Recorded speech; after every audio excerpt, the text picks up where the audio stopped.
day at the farm, we turned a lot of compost and we strung up some tomatoes and cut them back so that they could produce faster. We're pruning the tomatoes to give it time to grow and encourage the budding of flowers and then the production of tomato fruits. I'm here at Multnomah County's beautiful Crops farm, across the street from Edgefield here in Troutdale. And this farm was started last year in response to a community crisis, which is the rising amount of hunger here in Multnomah County.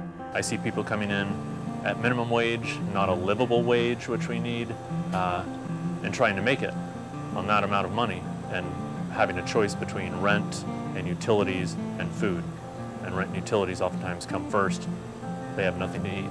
We're at a time where we have a tremendous number of problems in our community. People are hungry, people are suffering, people are challenged. And government's ability to meet the challenge in a traditional way by creating government programs is lower than ever before. We've been cutting budgets and cutting budgets. But we need to be able to think creatively, because we can't simply say to people, well, come back when times are better, because they need help now.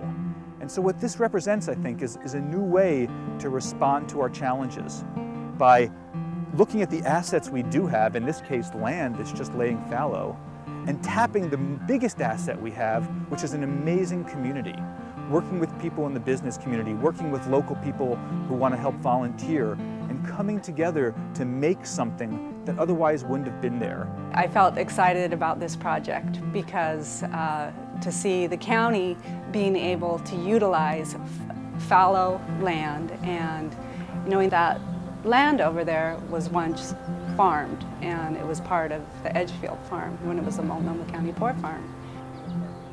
This land historically was the county's poor farm, and it was a place where people who were too poor to feed themselves came out and had the opportunity to live here while growing food that would feed them. This was a place where people who needed help got a chance to help themselves. And although the model's different now, as a community, that's what this is about. This is about our community helping ourselves. I think we've been really successful at getting folks out there who really care about this project, people that really want to help in this downed economy. It's pretty clear there's needs out there. What's less clear is how to help. A project like County Crops has been awesome. People get it. They understand that it's really leveraging donated land and volunteer time to produce some wonderful food for people who are really hungry and really need it. What I think people like about coming out to Crops for is, first of all, you get out of the city a little bit, and on this site you feel like you're out in the country a little. Here they feel like it's a very concrete thing. You know, they're picking a vegetable, they're putting it in a bin, and it's going on someone's plate that night. My job is an adult community service crew leader. We bring people out here to do their community service. It's really rewarding to see the clients take ownership of coming out here and putting in the work.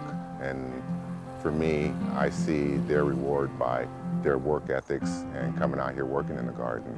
All of the produce that we grow here at Crops is harvested and taken same day to an affiliate member of the Oregon Food Bank called Snowcap Charities.